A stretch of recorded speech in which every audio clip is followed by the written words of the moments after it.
Hello. आज अपन पढ़ेंगे विज्ञान के कक्षा 10वीं के पार्ट नंबर 16 जो 3 नंबर का बोर्ड के पेपर में आता है।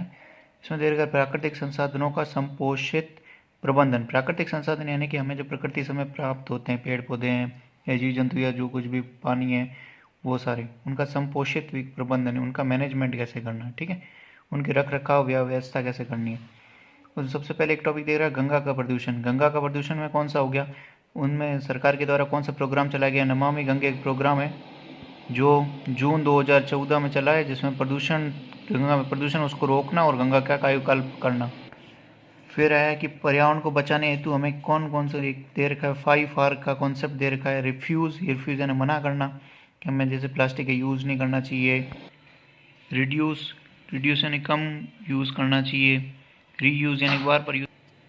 एक हो गया रीपर्पज़ यानी कि वापस उसका प्रयोग करना, प्रयोजन। और रीसाइकल यानी पुनर्चक्रण, रिसाइकल यानी कि उस चीज़ को वापस या यूज़ करना। अब यहाँ देख रखा वन एक इम्पोर्टेंट लाइन हुआ, ऐसा पूछ सकते हैं कि ऐसे लाइन आ सकती है कि क्या मतलब वन कौन है, कि वन जैव विविधता की विशिष्ट हॉटस्पॉट है। हॉटस्पॉट मतलब यानी कि यहाँ पर बहुत सारे विविधता पाई जाती है, जीव जंतु यहाँ पर बहुत सारे पाए जाते हैं, पेड़ पौधे भी अलग अलग किस्मों के, तो वो कौन सा वन हो गया।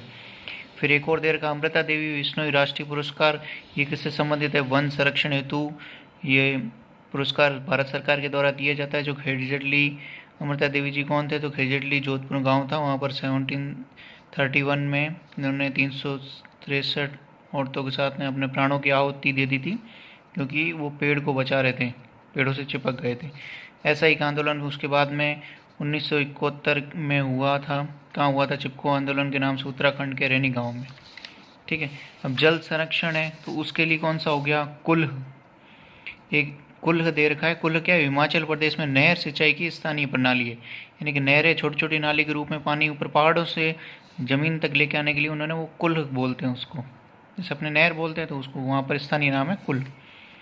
अब है कि बड़े बांध से समस्या, एक सवाल आ सकता है कि बड़े बांध से समस्या क्या क्या हो सकती है, सामाजिक, आर्थिक और पर्यावरण। सामाजिक में क्या हो सकती है, वहाँ से लोगों को हटना पड़ सकता है वहाँ से, क्योंकि वो बड़े बांध बनाएंगे तो वहाँ पे। और आर्थिक यानी कि बहुत ज़्यादा खर्चा होगा, और पर्यावरण को नुकसान हो सकता है, जीव जंतु वनस्पति सब समाप्त हो सकते हैं।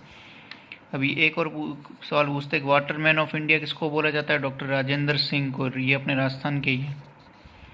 फिर एक अगला कॉन्सेप्ट है जल संभर प्रबंधन यानी कि व्यवस्था करना, किसकी, भरना। संभर यानी कि भरना, किसको भरना, जल से भरना, यानी कि जल से भरना किसको भरना, तालाब, कुएं, बावड़ी को। अब जल संग्रहण यानी कि इकट्ठा करना, कहाँ कहाँ जल, अपन कैसे जल का संग्रहण भारत में किया जाता है। जैसे राजस्थान में कौन से पुराने ज़माने में किया जाता, खड़ीन बनाया जाता था, नाड़ी।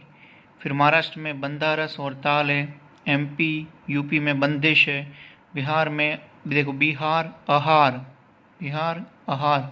पाइन।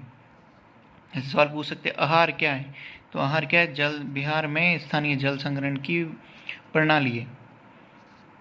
तमिलनाडु में एरिस या टैंक याद रख लेना। केरल में सुरंगे, क्योंकि वहाँ पहाड़ बहुत सारे हैं तो उसमें सुरंगे बना के, तो उनको सुरंगम। कर्नाटका में कट्टा बोलते हैं, जैसे कट्टा आ सकता है, कट्टा किस लिए, किससे संबंधित है, तो कह सकते हैं जल संग्रहण की व्यवस्था है कहाँ, कर्नाटका में, ठीक है। All the